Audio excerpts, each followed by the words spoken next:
खुलुमबाय बेयो बड'लेण्ड इंखं टेलिभिजन दिनै 12 एप्रिल 2022 मंगलबार खालि सानसेनि बरादखौ नोंथांमोननि खाथियाव लाबोदों आं सदानन्द दैमारिया।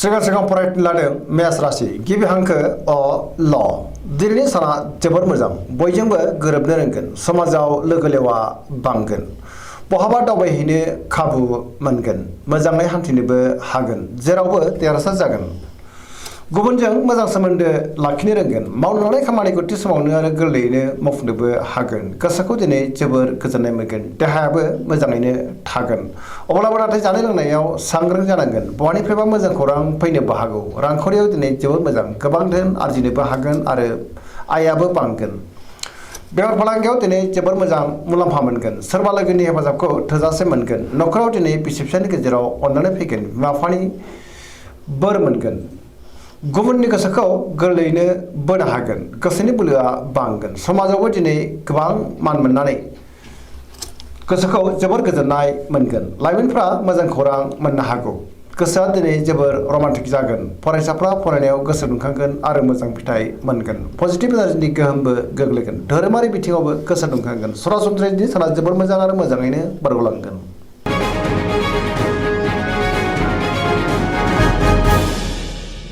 वृष राशि गिबि हांखो इ उ ब दिनैनि साना जोबोर मोजां गोसोखौ दिनै जोबोर गोजोननाय मोनगोन बहाबा दावबायहैनो एबा हान्थिनो खाबु मोननोबो हागौ गोसोनि बोलोआ बांगोन मावनो लानाय खामानिखौ थि समावनो आरो गोरलैयैनो मावफुंनोबो हागोन रोङैखौ रोंगोन गियानाबो बांगोन समाजाव दिनै मान मोननो हागोन गियाननि आंखाल जानाय नङा रांखावरियाव दिनै जोबोर मोजां गोबां धोन आरजिनोबो हागोन बेफार फालांगियाव दिनै जोबोर मोजां मुलाम्फा मोननो हागोन आयाबो बांगोन नखराव दिनै बिसि फिसायनि गेजेराव अननानै फैगोन बिदा फंबायजों मोजां सोमोन्दो थागोन बिमा बिफानि अननाय आरो बोरखौ मोनगोन देहाया मोजाङै थागोन गुबुननि हेफाजाबखौ मोनगोन जायखि खामानि मावा मानो मोनफ्रोमबो खामानियावनो दिनै मावफुंनो हागोन आरो जाफुंसारगोन लोगोफोरनि अनसायनाय मोनगोन गोसोनि साननायफोरा दिनै मोगथाङाव जाफुंगोन पजिटिभ एनार्जिनि गोहोमबो गोग्लैगोन।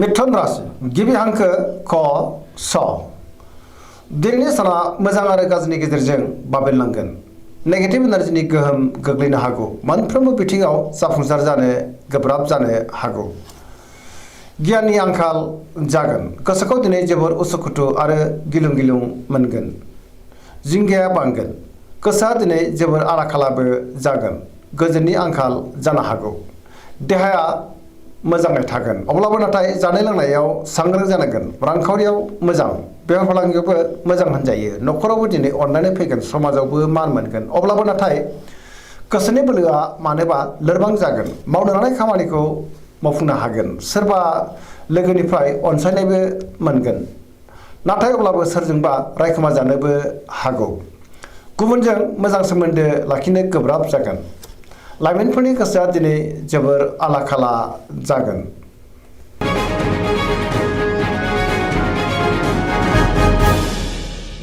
कर्कट राशि गिबि हांखो ड ह दिनैनि साना जोबोर मोजां गोसोखौ जोबोर गोजोननाय मोनगोन सोरबा लोगोजों बाख्नाय जानोबो हागौ गोसोनि साननायफ्रा जाफुंगोन गोसोआव पजिटिभ साननाय फैगोन मावनो लानाय खामानिखौ थि समावनो आरो गोरलैयैनो मावफुंनोबो हागोन रांखावरियाव दिनै जोबोर मोजां गोबां धोन आरजिनोबो हागोन बेफार फालांगियावबो दिनै जोबोर मोजां मुलाम्फा मोनगोन नखराव दिनै बिसि फिसायनि गेजेराव अननानै फैगोन बिदा फंबायजों मोजां सोमोन्दो थागोन समाजाव लोगो लेवा बांगोन देहायाबो मोजाङै थागोन गुबुननि हेफाजाबखौ मोननो हागोन फरायसाफ्रा फरायनायाव गोसो दुंखांगोन आरो मोजां फिथाइ मोनगोन पजिटिभ एनार्जिनि गोहोमबो गोग्लैगोन जायखि खामानि मावानो मोनफ्रोमबो खामानियावनो दिनै जाफुंसारगोन।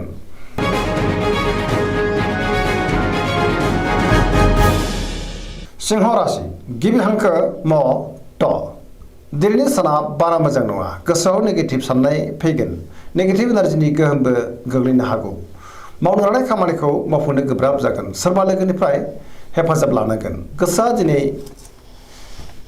उसाबादाव जागोन आरो गोसोआव जिंगाबो बांगोन बहाबा दावबायहैनो खाबु मोनगोन नाथाय अब्लाबो लामा सामायाव सांग्रां जानाया गाहाम रांखावरियाव मोजां नाथाय अब्लाबो खरसायाबो बांगोन मोननो गोनां धोनखौबो मोननो हागोन बेफार फालांगियाव मोजां होनजायो गोसोनि साननायखौ गुबुननो फोरमायनो हागोन।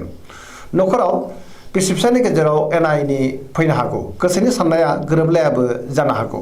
गुबुननि गोसोखौ बोनो गोब्राब जागोन। देहाया मोजाङै थागोन। बयजोंबो गोरोबनो रोंनाय नङा। गुबुननि थाखाय नाङा फाङा जेंनायाव गोग्लैनांनोबो हागौ। गोसोआ दिनै जोबोर आला खाला जागोन।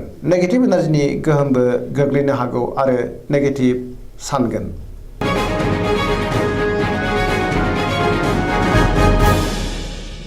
कन्या राशि गिबि हांखो प ट।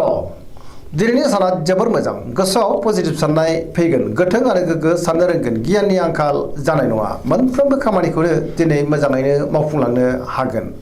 रांखावरियाव दिनै जोबोर मोजां, नाथाय अब्लाबो खरसायाबो बांगोन। बेफार फालांगियाव जोबोर मोजां मुलाम्फा मोनगोन। देहायाबो मोजाङैनो थागोन।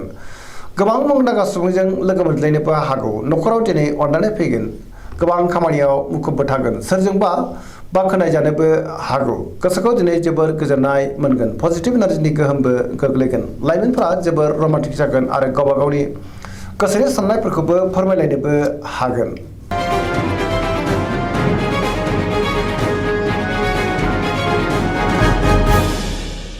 तुला राशि गिबि हांखो र ट। दिनैनि साना बारा मोजां नङा। गोसोखौ दिनै जोबोर गोनो गोथो मोनगोन। गोबां रोखोमनि जेंनाजों मोगा मोगि जानांनो हागौ। गोग्गो गियाननि आंखाल फैनोबो हागौ। गोसोनि बोलोआ लोरबां जागोन। गोसोनि साननायाबो देबर नांनो हागौ। मावनो हानाय खामानिखौ मावफुंनो गोब्राब जागोन। देहाया मोजाङै थागोन। अब्लाबो नाथाय जानाय लोंनायाव सांग्रां जानांगोन।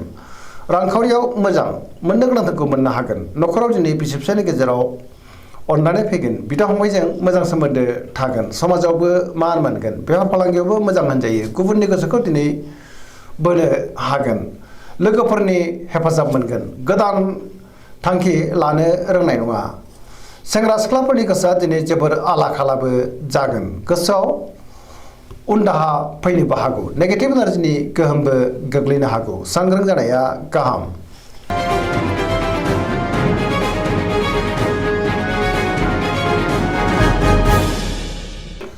वृश्चिक राशि गिबि हांखो न स। दिनैनि साना जोबोर मोजां। पजिटिभ एनार्जिनि गोहोम गोग्लैगोन। समाजावबो लोगो लेवा बांगोन। सोरबा गोजाम लोगोजों बहाबा लोगो मोनज्लायनोबो हागौ। गोसोआव गोग्गो आरो गोथों साननाय फैगोन। मावनो हानाय खामानिखौ थि समावनो आरो गोरलैयैनो मावफुंनोबो हागोन। सिगांनि बबेबा आद्रा खामानिखौबो दिनै मावफुंनो हागोन। गुबुननि थाखाय मोजां खामानि मावनानै होनोबो हागोन।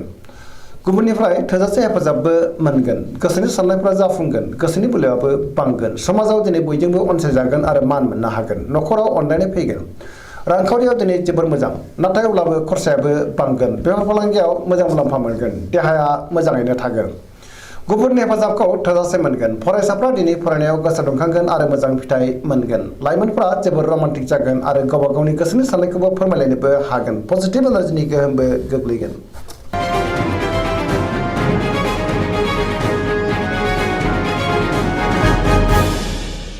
धनु राशि गिबि हांखो ध फ भ।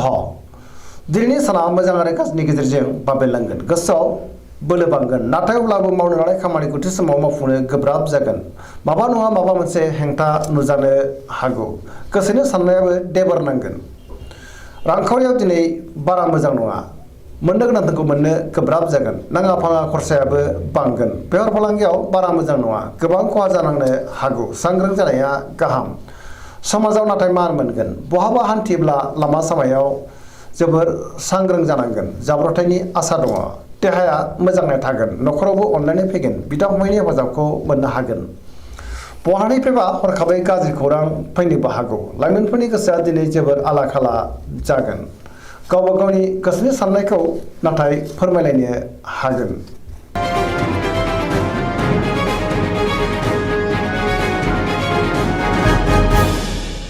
मकर राशि गिबि हांखो ख ज।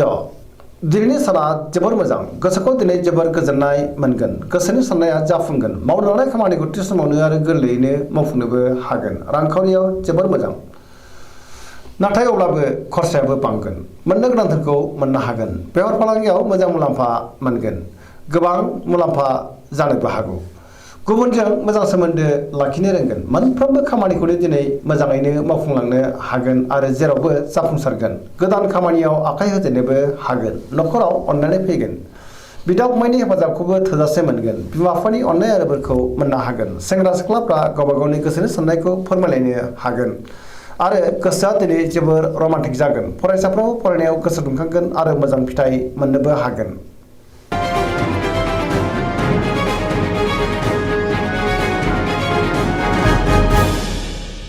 कुम्भ राशि गिबि हांखो ग स।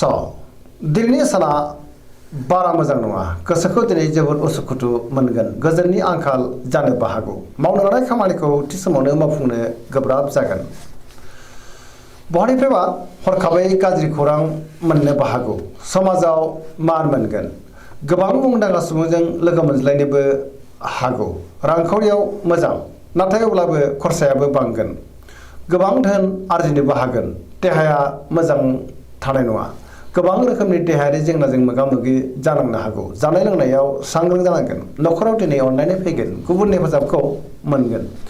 बिमा बिफानि अननाय आरो बोरखौबो मोननो हागोन। बहाबा दावबायहैयोब्ला दिनै जोबोर मोजां आरो मोजाङैनो हान्थिनोबो हागोन। नाथाय अब्लाबो सांग्रां जानाया गाहाम। नेगेटिभ एनार्जिनि गोहोमबो गोग्लैनो हागौ।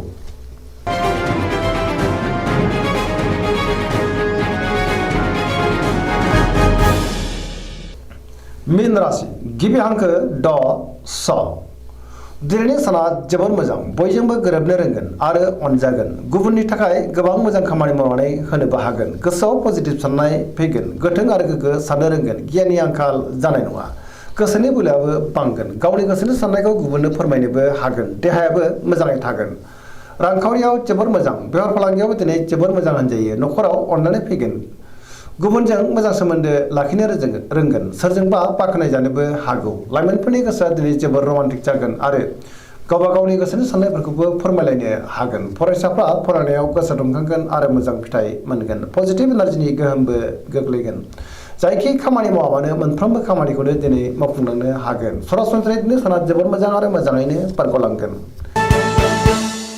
दिनैनि राशि फरायनाया एसेनोसै। जोबनायाव बेखौनो खावलायो जाहाथे नोंथांमोना सानफ्रोमबो जोंनि बे बड'लेण्ड इंखं टेलिभिजनखौ नायबाय थायो आरो साबस्क्राइब खालामो, लोगोसे लाइक खालामो आरो शेयार खालामो। एसेनोसै, गोजोन्थों।